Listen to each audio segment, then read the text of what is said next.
एक टाउन में ऐसी खतरनाक बीमारी फैल जाती है कि लोगों को प्यास लगती है। ये तो कोई बीमारी नहीं, लेकिन अगर किसी इंसान को ऐसी प्यास लगे कि वो पानी पीता रहे पीता रहे पीता रहे लेकिन प्यास बुझे ही ना, तो वो बीमारी हुई ना। लोग वाटर कैंस भर भर के पानी पीते हैं लेकिन उनकी प्यास बुझने का नाम ही नहीं लेती। दूसरों से छीनकर पीने लग जाते हैं, फिर तालाब झील हर एक वाटर सोर्स में कूद पड़ते हैं सिर्फ अपनी प्यास बुझाने के लिए। इस तरह कई लोग मर भी जाते हैं। सरकार बहुत ही सीरियसली रिसर्च करने लग जाती है कि ये क्या बीमारी है और कैसे फैल रही है। इस बीच हीरो के परिवार को ये बीमारी हो जाती है। वो इस बीमारी से अपनी फैमिली को कैसे बचाता है और उसके बाद वो कौन सा खतरनाक सच है जो अंत में रिवील होता है, यह इस edge of the seat horror sci-fi movie की कहानी है दोस्तों, जिसका नाम है Drenched. So welcome my dear rockers, कैसे हैं आप सभी। आज आपके लिए हम एक्सप्लेन करने जा रहे हैं एक ऐसी मूवी जो एक नए तरह का डर पैदा कर देगी। अगर सच में ऐसा हुआ तो क्या होगा, इसलिए वीडियो को एंड तक जरूर देखिए और अगर आप चैनल पर नए हो तो सब्सक्राइब जरूर कर दीजिएगा। मूवी की शुरुआत में एक थीम पार्क को दिखाते हैं जहां मूवी का हीरो पैरी एक फैमिली की खूब खातिरदारी करता है, पर यह इसकी फैमिली नहीं है। दरअसल पैरी ने बायोकेमिस्ट्री में पीएचडी की है, लेकिन बदकिस्मती से ये एक फार्मा कंपनी में मेडिकल रैप का काम करता है। उस फार्मा कंपनी का एक बहुत बड़ा क्लाइंट है डॉक्टर जोनाथन, और ये उसी की फैमिली है। बेचारा पैरी अपने सेल्स टारगेट को पूरा करने के लिए इस घर में नौकर की तरह काम कर रहा है ताकि ये मेडिसिन का ऑर्डर्स उसको दे दे, पर जोनाथन इसे ऑर्डर देता नहीं, लेकिन इस बहाने इससे गुलामों की तरह निचोड़ कर काम करवाता है। पैरी अपने दोस्त को अपना दुख बताता है तो वो कहता है कि बेटा अगर ये नौकरी भी छोड़ देगा ना तो सड़क पे भीख मांगनी पड़ेगी। पैरी की इस दशा का कारण है उसका भाई जो। पैरी अच्छी नौकरी में था और बहुत पैसे भी कमा चुका था, लेकिन जो ने अपनी फ्रेंड के कहने पर पैरी का सारा पैसा शेयर मार्केट में एक्सपेरिमेंट करते करते गवा दिया। पैरी कहता है अब इससे पहले मैं तुझे लात मारकर बाहर निकाल दूं तो दूर हो जा मेरी नजरों से। पैरी घर जाता है तो बच्चे कहते हैं चाचू ने पिज्जा खरीद कर दिया हमें। फिर वो थीम पार्क ले जाने की जिद करते हैं और यह है पैरी की वाइफ विनी, जो खुद भी बैठकर मजे से फास्ट फूड खा रही होती है। वो सुपरमार्केट में नौकरी करना चाहती है ताकि घर चलाने में पैरी को मदद मिल जाए, पर वो मना कर देता है। और आपको बता दूं कि जोए का असली नाम जोज है। अगले सीन में जोज और उसके दोस्त फ्रेडी को दिखाते हैं। दरअसल जोज पुलिस डिपार्टमेंट में काम करता है और फ्रेडी के कहने पर उसने पैरी के पैसे शेयर मार्केट में इन्वेस्ट किए थे। फ्रेडी कहता है कि तुम्हारे भाई की फार्मा कंपनी न जाने क्यों इतने ज्यादा शेयर्स बेच रही है, उसके बारे में अपने भाई से पूछो ना। जोस कहता है अरे वो तो मेरा मुंह तक नहीं देखना चाहता यार, फिर मैं कैसे पूछूं उससे। अब इस पर फ्रेडी कहता है कि कोई बात नहीं, हम एक काम करते हैं, कुछ गैस करके अगला इन्वेस्टमेंट करेंगे, फिर देखते हैं क्या होता है। अब ये सुनकर जोस तो उसको पीट देता है कि तेरी वजह से मेरा भाई जो पीएचडी करके अच्छी नौकरी में था वो मेडिसिन रैप बन गया, और तू कहता है कि गैस करके इन्वेस्ट करेगा तो कुछ भी कर ले लेकिन मेरे भाई के पैसे उसको लौटा दे वरना जान से मार डालूंगा। इन्वेस्ट करेगा इन्वेस्ट। अगले दिन ऑफिस में पैरी अपने बेस्ट फ्रेंड हेनरी से पूछता है कि यार हमारी कंपनी ने नए मेडिसिन बनाना बंद क्यों कर दिया, कुछ पता है इसके बारे में। हेनरी बताता है कि हमारा पूरा आर&डी डिपार्टमेंट बंद हो चुका है यार। आर&डी यानी रिसर्च एंड डेवलपमेंट, जो रिसर्च और एक्सपेरिमेंट्स के द्वारा नए नए मेडिसिन या प्रोडक्ट्स बनाने का सुझाव देते हैं। हमारी कंपनी के ज्यादातर शेयर्स एक फॉरेन कंपनी ने खरीद लिए हैं। अब जोस अपनी गर्लफ्रेंड नैन्सी से पैसे मांगता है, लेकिन वो इसके बारे में खूब जानती है और कह देती है कि पहले अपने भाई का दिवाला निकाला और अब मेरे पास आ गया हो, चुपचाप चले जाओ यहाँ से, पैसे तो मैं देने से रही। वो पैरी को भी बता देती है कि आपका भाई पैसे मांगने आया था। तब पैरी उसको वार्न करता है कि पैसों के मामले में तुम उससे दूर ही रहा करो तो अच्छा है, वरना वो सच में तुम्हारे सारे पैसे शेयर मार्केट में उड़ा देगा, तुम्हें पता भी नहीं चलेगा। कहकर वो अपने घर आता है तो आज भी उसका परिवार मिलकर जंक फूड खा रहा होता है। पैरी तो तंग ही आ जाता है कि इन्हें कोई लिहाज नहीं है, घर में पैसा नहीं है, ये खाने पे लगे हुए हैं, सोचते भी है कि पैसा कैसे आता है। अगले दिन जोस टाउन के एक झील के पास होता है और यहीं से असली कहानी होती है शुरू। जोस जो कि एक पुलिसमैन है, उसे यहाँ बुलाया गया है क्योंकि टाउन की इस झील में एक लाश मिली है। जोस उस लाश को देखता है तो उसकी हालत देखकर बिल्कुल चौंक जाता है। शव विश्लेषण के दौरान दूसरा ऑफिसर डॉक्टर को बताता है कि कल रात ये औरत अपने घर पर अपने बच्चों के साथ थी, उसके बाद ये गायब हो गई और सुबह झील में इसकी लाश मिली है। लेकिन डॉक्टर दावे के साथ कहता है कि इसकी सड़ी हुई बॉडी को देखकर तो साफ साफ पता चलता है कि ये औरत कई दिन पहले मर चुकी है। और ताज्जुब की बात तो यह है कि ऐसी हालत में मैंने इस टाउन में एक और लाश भी देखी थी। इस टाउन में कुछ तो गलत हो रहा है। अगले ही दिन उस झील में और भी कई लाशें तैरती हुई पाई जाती हैं। विनी न्यूज देखकर पैरी को बताती है, लेकिन उसे न्यूज देखने की फुर्सत ही कहाँ है। वो ऑफिस के लिए रेडी होने लग जाता है। यहाँ जोस परेशान हो जाता है क्योंकि उसने जो शेयर्स खरीदने थे उनकी वैल्यू गिर रही होती है। अब यहाँ दूसरा ऑफिसर बताता है कि कल जिस औरत की लाश मिली थी, आज उसका पति और उसके बच्चों की लाश उसी हालत में झील में पड़ी हुई मिली है। फिर तहकीकात में इन्हें पता चलता है कि वो औरत और उसकी फैमिली एक हफ्ते पहले एक नदी किनारे वेकेशन के लिए गए थे। शायद उनका इससे कुछ कनेक्शन है, इसीलिए जोस इन्वेस्टिगेशन के लिए उस नदी के पास जाता है। यहाँ पैरी हमेशा की तरह बिना सैलरी के डॉक्टर जोनाथन के लिए लिए काम कर रहा होता है। उसका गोल्फ किट उठाता है। अचानक जोनाथन को प्यास लगती है तो पैरी उसे पानी देता है। 1 2 3 करके वो लगातार कई बोतल्स पानी पी जाता है। फिर अपनी वाइफ से बोतल छीनकर उससे भी पी जाता है, पर उसकी प्यास बुझती नहीं और वो जाकर झील में कूद पड़ता है। पैरी उसे बचाने के लिए कूदने वाला होता है कि कुछ ही मिनटों में जोनाथन लाश बन चुका होता है और लाश को देखकर तो ऐसा लगता है जैसे वो कई दिनों से पानी में सड़ रही थी। पैरी एकदम घबरा जाता है कि ये अभी अभी हुआ क्या। दूसरी ओर जोस उस जगह पर जाता है जहां से नदी की शुरुआत होती है। वहां पर एक सिक्योरिटी गार्ड होता है जिससे जोस पूछता है कि यहाँ आसपास कोई केमिकल फैक्ट्री तो नहीं है जो इस जगह पर अपना वेस्ट डिस्पोज करती हो। शायद ये हो सकता है कि उसी से पानी में कोई इन्फेक्शन फैल रहा हो, पर सिक्योरिटी कहता है कि सर यहाँ पर ऐसी कोई भी फैक्ट्री नहीं है। अब जोस के समझ में नहीं आता तो फिर ही पानी में गिरकर लोग मर क्यों रहे हैं। अब पैरी को दिखाते हैं तो वो घर आता है। उसका पूरा परिवार एक एक करके कई गिलासेस पानी पीने लग जाता है। पैरी उन्हें घबराकर पूछता है कितना पानी क्यों पी रहे हो तुम।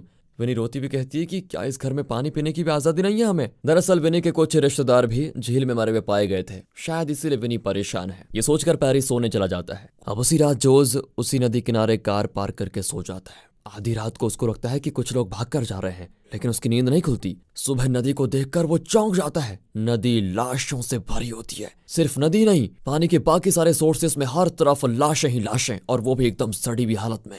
ये एक नेशनल डिजास्टर घोषित कर दिया जाता है। सरकार एक इमरजेंसी कमेटी बिठाती है जो पता लगाएगी कि इस अनोखी बीमारी का कारण क्या है और इसे कैसे रोका जा सकता है। अब जोस को पता चलता है कि एक आदमी अपने घर के बाथटब में मरा पड़ा है। उस आदमी की बॉडी से कीड़े निकल रहे होते हैं। फिर इन कीड़ों को कुछ साइंटिस्ट रिसर्च करते हैं। ब्रैंडम नाम का साइंटिस्ट बताता है कि इन कीड़ों को हॉट एयर वॉर्म कहा जाता है और ये एक प्रकार का पैरासाइट होता है। इसी रिसर्च टीम में जोस की गर्लफ्रेंड नैन्सी भी होती है। वो पूछती है कि ये तो इंसेक्ट्स में पाए जाते हैं, फिर ये ह्यूमन के अंदर कैसे आ सकते हैं।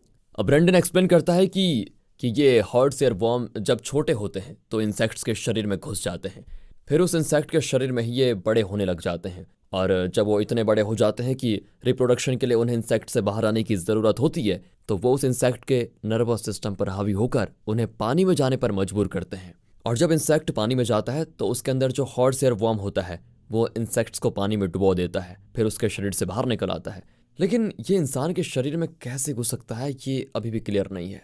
पर ब्रैंडन ये कहता है कि शायद हॉट एयर वॉर्म भी म्यूटेट हो रहा हो और शायद अब ये पैरासाइट इंसानों को भी टारगेट करने लगे हों। जब भी हम नदी, झील या किसी और वाटर सोर्स में जाते हैं तो हो सकता है कि हॉट एयर वॉर्म हमारे मुंह के अंदर या किसी और तरीके से ह्यूमंस के अंदर घुस रहे हों। कहना मुश्किल है पर हो सकता है। इंसान के पेट में वो बड़े होते हैं और इंसान जो खाते हैं उनसे वो पोषण ले लेते हैं, और जब उनके रिप्रोडक्शन का वक्त आता है तो जैसे वो इंसेक्ट्स को पानी के अंदर जाने के लिए मजबूर करते हैं, उसी तरह इंसान के नर्वस सिस्टम को कंट्रोल करके उन्हें पानी में जाने के लिए मजबूर करते हैं। और जब इंसान पानी में डूब जाता है तो हॉट एयर वॉर्म उसकी बॉडी से बाहर निकल आते हैं। ये वैसे मेरा अनुमान है, लेकिन सच क्या है ये तो रिसर्च करके ही पता चलेगा।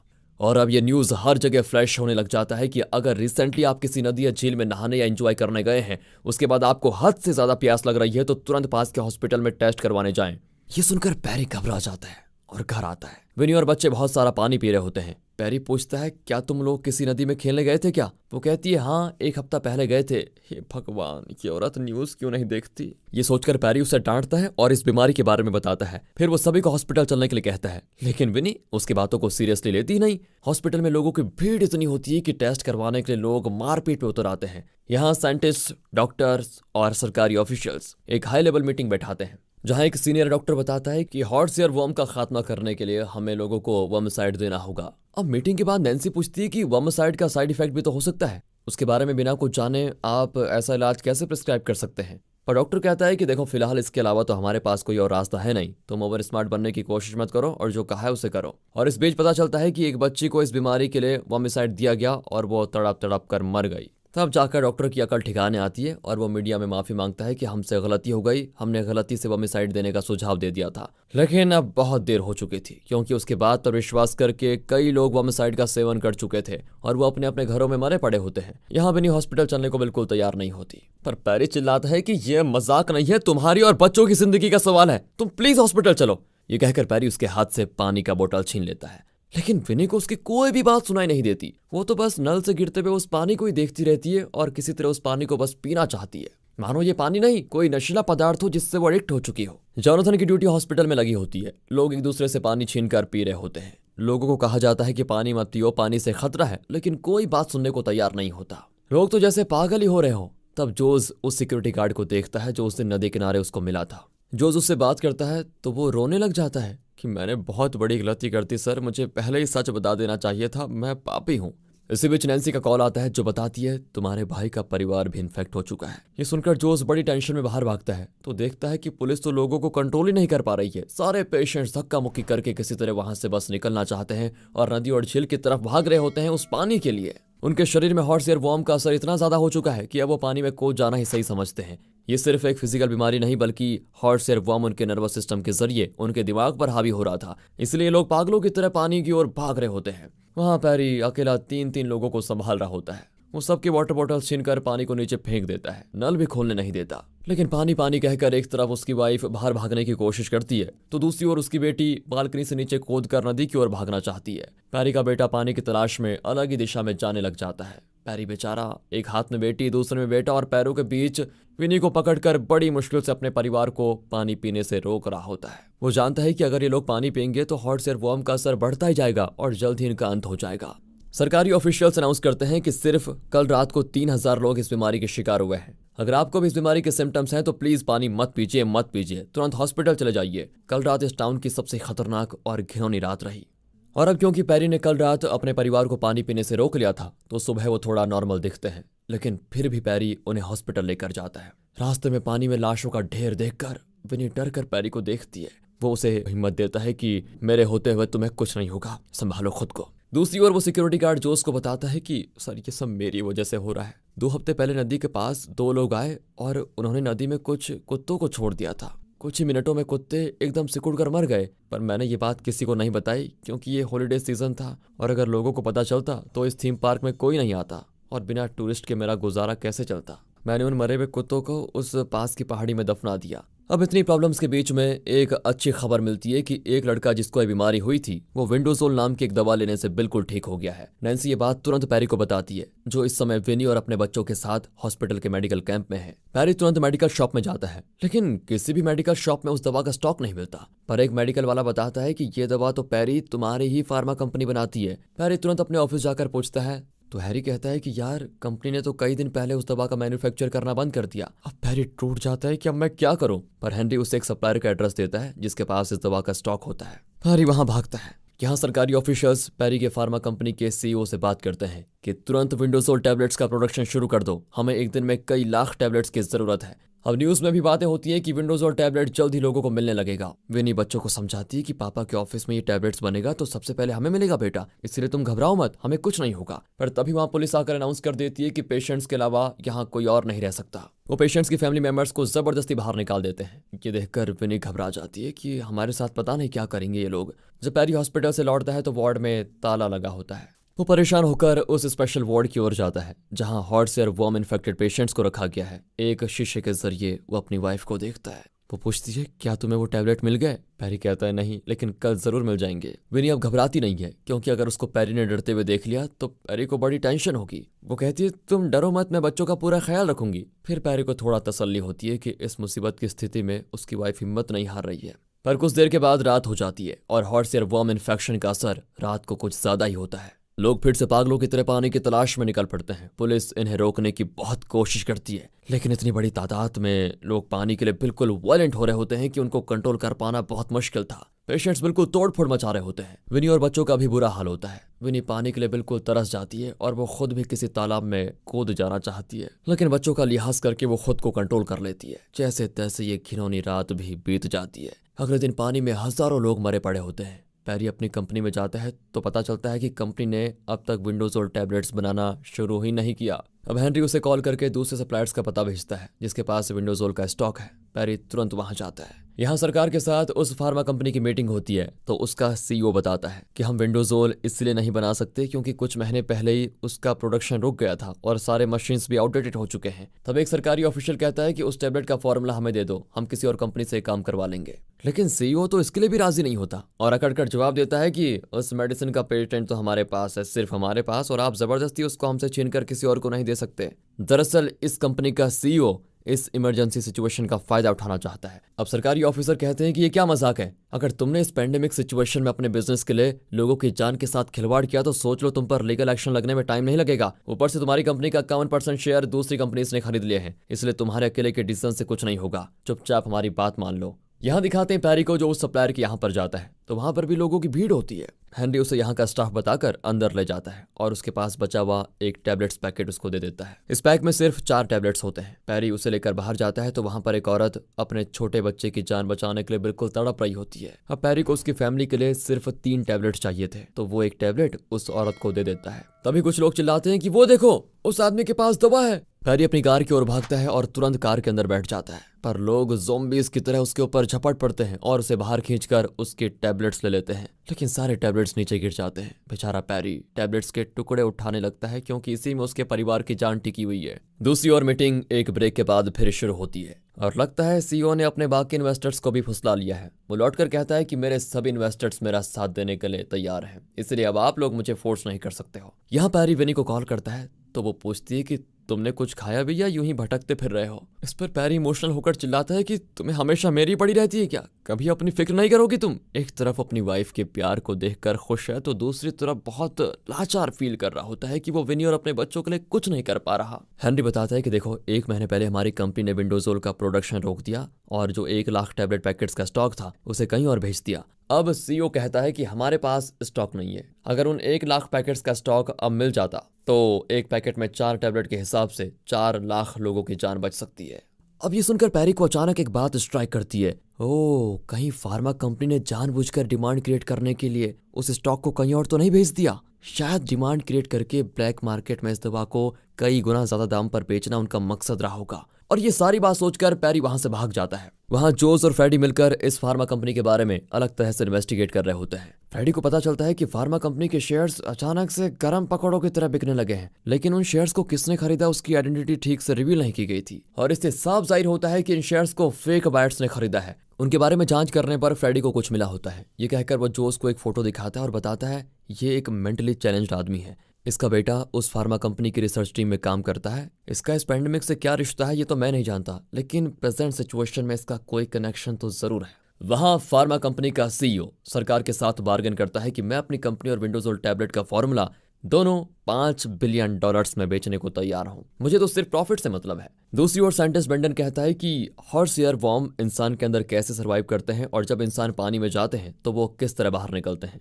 इंसान के मुंह के जरिए पेट में जाने के बाद हॉर्स एयर वॉर्म वहीं पर बड़े होते हैं और इंसान की सारी खुराक खुद ही ले लेते हैं। इन्फेक्शन के 3 दिन के बाद विक्टिम को सिम्टम्स नजर आते हैं। हॉर्स एयर वॉर्म को जिंदा रखने के लिए बहुत सारा पानी चाहिए, इसलिए वो अपने होस्ट यानी इंसान के अंदर प्यास पैदा करते हैं ताकि वो ज्यादा से ज्यादा पानी पी जाए, और जब इंसान से प्यास बर्दाश्त नहीं होती तो वो पानी में कूद पड़ते हैं। तब ये हॉर्स एयर वॉर्म उनके पेट को और शरीर को तेजी से गला देते हैं और इस तरह इंसान के शरीर से निकलकर पानी में चले जाते हैं। इन हॉर्स एयर वॉर्म से छुटकारा पाने का सिर्फ एक ही रास्ता है और वो है पानी ना पीना।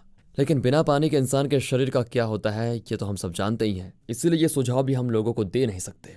अब शाम को पेशेंट्स यहाँ वहाँ रेंगते हुए पाए जाते हैं। पानी पीने की आवाज पूरे हॉस्पिटल में गूंज रही होती है। विनी अपने बच्चों को कस के पकड़ कर रखती है कि कहीं वो पानी की तलाश में चले ना जाए। वो बहुत डरी होती है कि आज रात ना जाने यहाँ क्या होने जा रहा है। तभी उसकी नजर वाटर कैंस पर पड़ती है। विनी उसको बहुत देर देखने लगती है और कट करके अब पैरी को दिखाते हैं जो सोशल मीडिया वगैरह में सर्च करने लगता है कि विंडोजोल टैबलेट्स कहाँ और किस ब्लैक मार्केट में मिल रहे हैं। तब उसको एक एड्रेस मिलता है। पैरी वहां जाता है तो एक आदमी बाहर निकल रहा होता है। उसके चेहरे पे स्माइल देखकर पैरी को तसल्ली होती है कि चलो यहाँ तो मुझे टैबलेट्स मिल ही जाएंगे। वो अंदर जाता है तो यहाँ सीन होता है कट। हॉस्पिटल का माहौल बिल्कुल खराब हो चुका है। पीने का पानी लगभग खत्म हो चुका है। लोग एक दूसरे पर गिर रहे हैं, कुछ बेहोश हो रहे हैं। विनी खुद को कंट्रोल नहीं कर पाती और उस वाटर कैन की ओर जाती है। बच्चे चिल्लाते हैं कि प्लीज मम्मी हमें छोड़कर मत जाओ, लेकिन विनी सीधे जाकर उस कैन को उठाती है और प्यास से हाथी की तरह कैन को उल्टा करके पीने लग जाती है। यहाँ पैरी टैबलेट्स खरीद लेता है और पैसे देने वाला होता है। अचानक वहाँ पुलिस की रेड पड़ जाती है। वो ब्लैक में टैबलेट्स बेचने वाले आदमी को अरेस्ट कर लेते हैं। पैरी पकड़ा नहीं जाना चाहता तो खरीदे हुए सारे टैबलेट्स ले जाकर टॉयलेट में फ्लश कर देता है और वहीं पर छिप जाता है। यहाँ विनी पूरा का पूरा कैन खाली करने वाली होती है। अगर ये इतना पानी पीने लगी तो शायद मर भी सकती है। तभी एक औरत विनी को रोकने के लिए कैन को धक्का दे देती है। विनी कैन उठाने के लिए जाती है लेकिन वो औरत विनी को कस के पकड़ लेती है और कहती है अपने बच्चों को देखो। तब जाकर विनी शांत होती है और अपने बच्चों को देखती है। वो बेचारे रो रहे होते हैं कि प्लीज मम्मा हमें अकेले छोड़कर मत जाओ। विनी फिर खुद को कंट्रोल कर लेती है। यहाँ जोस पैरी को कॉल करके कहता है कि टैबलेट मिल गई भैया, तुम जल्दी आ जाओ। और अब फ्लैशबैक में दिखाते हैं कि जोस को वो टैबलेट कैसे मिला। जोस ने उस मेंटली चैलेंज आदमी के बेटे का पता लगा लिया जिसके बारे में उसका फ्रेंड फ्रेडी जिक्र कर रहा था। उसका नाम रॉकफोर्ड है। वो इसी फार्मा कंपनी में काम करता है जहां पैरी मेडिकल रैप है। जोस ने उसको पकड़कर खूब पीटा और तब जाकर उसने एक खतरनाक ट्विस्ट रिवील किया। दरअसल जब रॉकफोर्ड यहाँ रिसर्च करता था तब वो हॉर्स एयरवॉर्म को यूज करके एक दवा बनाने की कोशिश कर रहे थे जिससे अल्जाइमर डिजीज का इलाज हो सके। रॉकफोर्ड और उसकी टीम ने हॉर्स एयरवॉर्म से वो दवा बना भी ली थी, लेकिन तब इस कंपनी के सीईओ ने पूरी रिसर्च टीम को नौकरी से निकाल दिया क्योंकि वो रिसर्च में पैसे नहीं लगाना चाहता था बल्कि सिर्फ प्रॉफिट कमाना चाहता था। उस रिसर्च टीम में जो 25 रिसर्चर्स थे उन्होंने फैसला किया कि वो इस कंपनी और इसके सीईओ से बदला लेंगे और खुद भी पैसे कमाएंगे। इन लोगों ने किसी तरह विंडोजोल के 1 लाख टैबलेट्स प्रोड्यूस किए और उन्हें एक जगह छुपा कर रखा। फिर इन लोगों ने कुछ कुत्तों को हॉर्स एयरवॉर्म का सेवन करवाया जिससे कुत्ते इन्फेक्ट हो गए।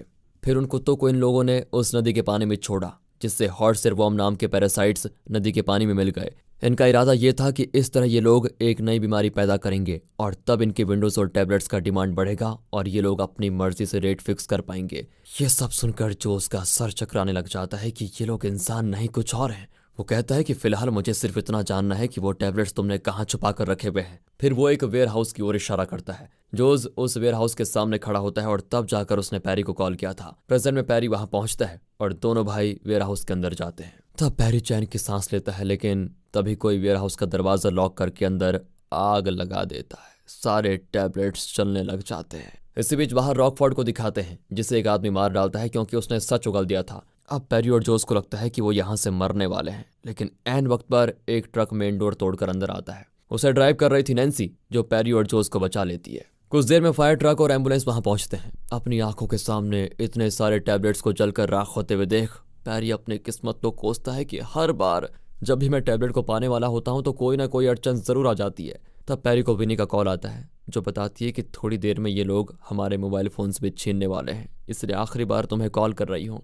बच्चे पूछते हैं कि पापा कहाँ हैं, कब आओगे।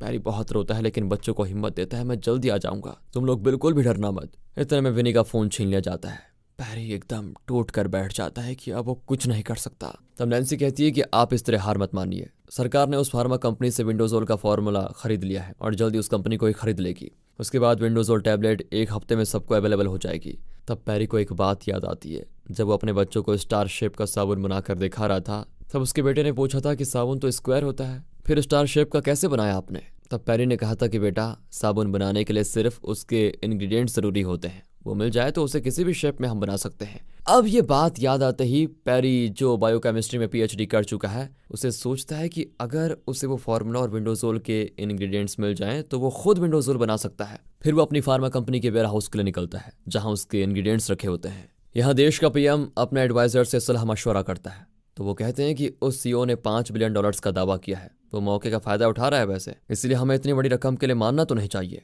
पर पीएम कहता है कि हमारे पास और कोई रास्ता भी तो नहीं है, रोज हजारों की तादाद में लोग मर रहे हैं, हमें उसकी शर्त अब माननी ही पड़ेगी, फिर चाहे वो कितना भी महंगा क्यों ना हो। यहाँ वार्ड में पेशेंट्स को पानी नहीं दिया जाता, लेकिन उनके अंदर पनप रहे हॉर्स एयरवॉर्म्स के बाहर निकलने का समय आ चुका था और बिना पानी के हॉर्स एयरवॉर्म इनके अंदर सर्वाइव नहीं कर पा रहे होते हैं। इसीलिए कई लोगों के पेट से और मुंह से हॉर्स एयरवॉर्म बाहर निकलने लग जाते हैं। लोग खुद पर से अपना कंट्रोल खो चुके होते हैं। हॉर्स एयरवॉर्म का असर इतना बढ़ जाता है कि लोगों को अपना दिमाग कंट्रोल ही नहीं होता।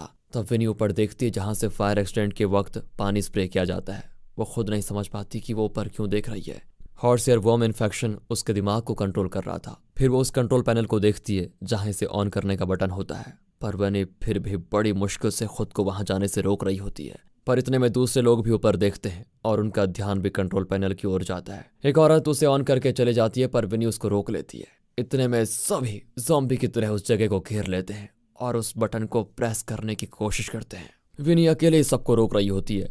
दूसरी ओर जोस को फ्रेडी कॉल करके बताता है कि रॉकफोर्ड ने तुम्हें पूरा सच नहीं बताया था। दरअसल रॉकफोर्ड और इस फार्मा कंपनी का सीईओ कॉलेज मेट्स थे और अच्छे दोस्त भी। यही नहीं, उस रिसर्च टीम के 25 साइंटिस्ट एक ही कॉलेज के स्टूडेंट्स हैं। पर सीईओ और रॉकफोर्ड के अलावा अब इस देश में कोई भी नहीं है, सब फॉरेन जा चुके हैं। मतलब सीईओ और रॉकफोर्ड ने मिलकर ही पैसे कमाने के लिए ये प्लान बनाया और जानबूझकर हॉट सेरवॉर्म इन्फेक्शन को फैलाया, जिससे मार्केट में विंडोजोल के लिए डिमांड बढ़ जाए। इनका प्लान ये था कि जब पूरा देश इनके टैबलेट्स पर निर्भर हो जाएगा तो इन्हें अपने फॉर्मूला और कंपनी के लिए मुंह मांगी रकम मिल जाएगी। ये सब जानकर पैरी अकेला ही उस टैबलेट्स के इंग्रेडिएंट्स लेने के लिए जाता है और जोस को हॉस्पिटल जाकर वहां का सिचुएशन संभालने को कहता है। जोस हॉस्पिटल आता है तो वो देखता है सभी फायर अलार्म पैनल का बटन दबाने की पूरी कोशिश कर रहे हैं और तब जोस का प्रेजेंस ऑफ माइंड सामने आता है। वो अंदर घुसने की कोशिश नहीं करता बल्कि वाटर सप्लाई का मेन वेल्व ऑफ कर देता है। अंदर वो बटन दबा देते हैं लेकिन पानी नहीं आता। इस तरह जोस सबको बचा लेता है। वहां कंपनी के गेट पर भीड़ जमा होती है। पैरी उन्हें समझाता है कि आप लोगों की तरह मेरी फैमिली भी हॉस्पिटल में है।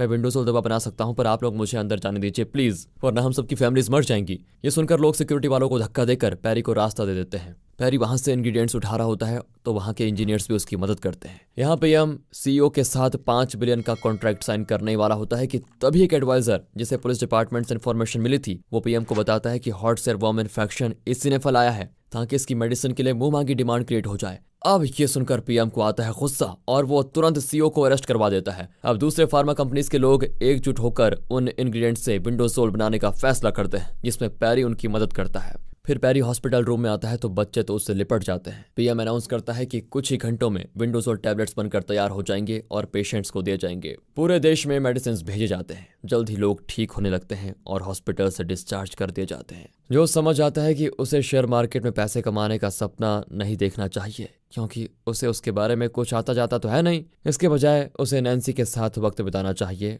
और अपनी पुलिस की नौकरी में ही खुश रहना चाहिए। दूसरी ओर जैसा बच्चे चाहते थे, पैरी उन्हें और विनी को लेकर थीम पार्क जाता है। सभी खूब एंजॉय करते हैं और इसी के साथ ये मूवी होती है दोस्तों खत्म। इस मूवी के बारे में वैसे आपका क्या ख्याल है? कमेंट करके अपनी राय जरूर दें और अगर आपको ये स्टोरी अच्छी लगी हो, एक्सप्लेनेशन अच्छा लगा हो तो लाइक कीजिए, चैनल को सब्सक्राइब। मिलते हैं अगली वीडियो में, तब तक के लिए गुड बाय, ख्याल रखिए अपना and finally thanks for watching.